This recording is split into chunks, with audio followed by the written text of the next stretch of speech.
Hello everyone, आज के इस वीडियो लेक्चर में हम बात करेंगे फाइलम सिलेंट्रेटा के बारे में। सिलेंट्रेटा जो है ये किंगडम एनिमिलिया का सेकंड नंबर का फाइलम है। देखिए गाइज, हम किंगडम एनिमिलिया की तरफ बढ़ चुके हैं और किंगडम एनिमिलिया का हमने पढ़ना भी शुरू कर दिया है। तो किंगडम एनिमिलिया का जो हमारा पढ़ने का ढंग है वो क्या होगा, हम नीचे से ऊपर की ओर जाएंगे। मतलब कि जो सेल का जो डिफ्रेंसिएशन है, मतलब बॉडी का जो डिफ्रेंसिएशन है, रिप्रोडक्शन है, उसमें जो लो लेवल से हाई लेवल होता है एक, ठीक है। लो लेवल मतलब सिंपलिसिटी से हम कहाँ तक जाएंगे, कॉम्प्लेक्सिविटी तक, मतलब कि सरलता से जटिलता की ओर चलते जाएंगे और हम किंगडम एनिमिलिया को इसी तरह पढ़ेंगे और इसी तरह आपको पढ़ना भी है।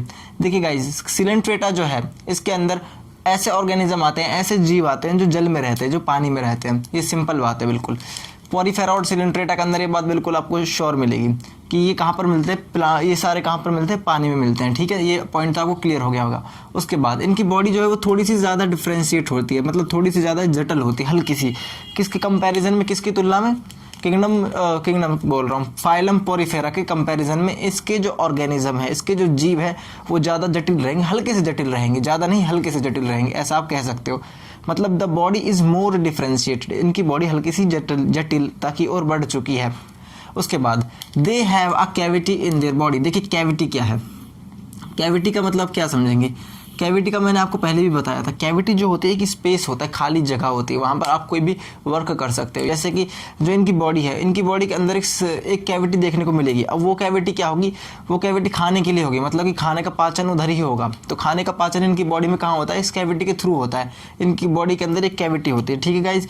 और गाइज इनकी बॉडी जो है उनके ऊपर टेंटिकल्स होते हैं। क्या होते हैं, टेंटिकल्स। टेंटिकल्स मतलब कि तंतु मतलब आपने देखा होगा कि इस तरीके का स्ट्रक्चर। देखिए मान लीजिए मैं एक यहाँ पर सिलेंट्रेटा का ऑर्गेनिज्म बना रहा हूँ, तो उसकी बॉडी पर कुछ इस तरह के टेंटिकल्स देखने को मिलेंगे।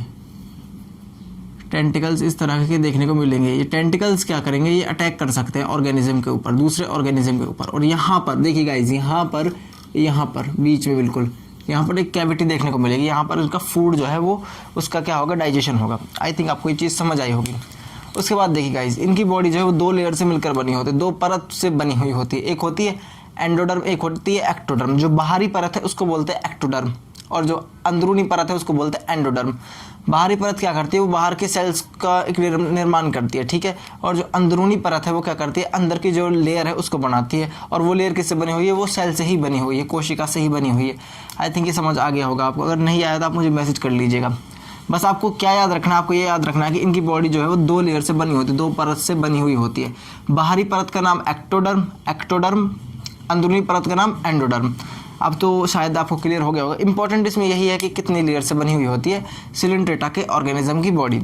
उसके बाद ये कॉलोनीज में रहते हैं। कुछ इनमें से कहाँ रहते हैं, कॉलोनीज में, मतलब कि झुंड में रहते हैं, एक ग्रुप में रहते हैं। कॉलोनी कैसे होती है, वहाँ पर एक जैसे घर होते हैं सबके, लेकिन इंसान अलग अलग होते हैं। मतलब होते सारे इंसान ही हैं। जगह कैसी होती है, एक जैसे ही मकान होते हैं। मतलब जो इनका हैबिटेट है, जहाँ पर ये रहते हैं वो सब, मान लीजिए इनका हैबिटेट कुछ इस तरह से है, इस तरह से मान लीजिए इनका हैबिटेट है, सब जगह एक जैसा होगा और यहीं पर ये रहेंगे, ठीक है गाइज। समझाने के लिए जस्ट मैं समझा रहा हूँ आपको। मतलब कि ग्रुप में रहेंगे, एक साथ रहेंगे। और उनके एग्जाम्पल क्या है, जो कॉलोनीज में रहने वाले सिलेंट्रेटा हैं उनके एग्जाम्पल से कोरल। क्या है, कोरल्स। आपसे पूछ सकता है एग्जाम में, यहाँ पर क्वेश्चन बन सकता है कि इस कॉलोनी में रहने वाले सिलेंट्रेटा के ऑर्गेनिज्म का नाम बताइए, वो कौन से हैं, वो है कोरल्स। कौन से, कोरल्स, ठीक है गाइज। उसके बाद इनमें से बहुत सारे जो हैं वो कुछ अकेले भी रहते हैं, मतलब कि वो कॉलोनी में नहीं रहते, वो अकेले रहना पसंद करते हैं। जैसे कि होते हैं कोई हमारे, आपने नोटिस किया होगा बहुत सारे लोगों को अकेला रहना पसंद है। इनको इंट्रोवर्ट बोलते हैं। क्या बोलते हैं, इंट्रोवर्ट, ऐसे लोगों को। खैर वो तो बात अलग है। यहाँ पर जो अकेले रहने वाले सिलेंट्रेटा के ऑर्गेनिज्म है वो कौन से हैं, हाइड्रा। कौन से हैं, हाइड्रा। हाइड्रा के बारे में आपने पढ़ा होगा। इसमें क्या देखने को मिलता है, कलिकायन देखने को मिलता है, यानी कि बडिंग के थ्रू इसमें रिप्रोडक्शन होती है। क्या होती है, बडिंग के थ्रू इसमें रिप्रोडक्शन होती है। और ज़्यादातर जो सिलेंट्रेटा इनके अंदर बडिंग के थ्रू ही रिप्रोडक्शन देखने को मिलेगी, लेकिन इनके अंदर सेक्सुअल रिप्रोडक्शन भी देखी जा सकती है। ये आपसे क्वेश्चन में नहीं पूछेगा, लेकिन ये पूछ सकता है कि हाइड्रा के अंदर कैसी आपको रिप्रोडक्शन देखने को मिलती है। इसके अंदर जो है वो बडिंग देखने को मिलती है। आपने 8th क्लास में भी पढ़ा है कि हाइड्रा के अंदर बडिंग देखने को मिलती है। उसके बाद इसके कुछ एग्जाम्पल्स हैं। इसका एग्जाम्पल बहुत इंपॉर्टेंट है। इसमें क्या क्या आता है, जेलीफिश। देखिए जेलीफिश जो है, चलिए छोड़ इसके बारे में, आप याद रखिए जेलीफिश, इसके बारे में आपको नहीं बता रहा।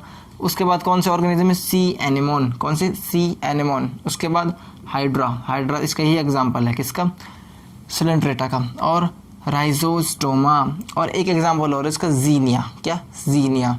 उसके बाद कोरल्स, तो इसका एग्जाम्पल है ही। गाइस देखिए इसका एग्जाम्पल जरूर याद कर लीजिए। सबसे पहले इसका एग्जाम्पल जेलीफिश, उसके बाद सी एनिमन, उसके बाद हाइड्रा, उसके बाद राइजोस्टोमा, उसके बाद कोरल्स, और एक मैंने बता दिया जीनिया, XENIA। गाइस आई थिंक आपको क्लियर हो गया होगा। इसमें ज़्यादा कुछ है नहीं पढ़ने को, आपको सिर्फ ये सारी चीज़ें याद होनी चाहिए। चलिए मैं एक बार आपको रिवाइज़ करा देता हूँ। ये वाटर में रहते हैं, इनकी बॉडी हल्की सी ज़्यादा जटिल होती है, डिफ्रेंशिएट होती है। यहाँ पर ऑर्गन नहीं मिलते, यहाँ पर ऑर्गन, यहाँ पर कोई अंग नहीं बनता, शरीर के अंदर कोई अंग नहीं बनता इनके, ठीक है गाइज। और इनके अंदर एक कैविटी देखने को मिलती है, ये कैविटी इनकी बॉडी में प्रेजेंट होती है। इनकी जो ये कैविटी है किसमें हेल्प करती है, ज़्यादातर फूड के डाइजेशन में, ये आपको पता होना चाहिए। उसके बाद इनकी जो बॉडी है वो 2 लेयर से मिलकर बनी होती है। कौन कौन सी लेयर होती है, एंडोडर्म और एक्टोडर्म, अंदरूनी और बाहरी।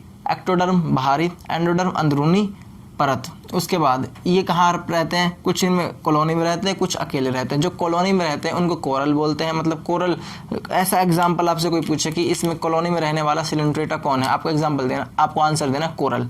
अकेले रहने वाला सिलिंड्रेटा कौन सा है, आपको एग्जाम्पल देना है हाइड्रा। बडिंग किसके अंदर देखने को मिलती है, ज़्यादातर हाइड्रा के अंदर।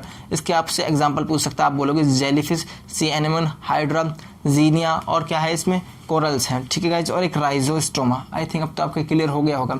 इसमें इतना ही है, आपको ये बार बार पढ़ना है, बार बार अपनी किताब से देखना है, ताकि इधर से आपका जो क्वेश्चन है वो क्लियर हो जाए, नंबर आपके यहाँ से पक्के हो जाए। क्योंकि किंगडम एनिमिलिया के अंदर आपको 2 से 3 क्वेश्चन तो देखने को मिलेंगे ही मिलेंगे, तो क्यों इन नंबरों को आप गंवा रहे हो, आपको पढ़ना चाहिए गाइस। अच्छी तरह पढ़िए, ध्यान लगा कर पढ़िए और मेहनत पूरी करते रहिए। तब तक लिए आप अपना ध्यान रखिए, हो सके तो घर पर मास्क का यूज़ करें, सैनिटाइजर का भी यूज़ करते रहें। धन्यवाद।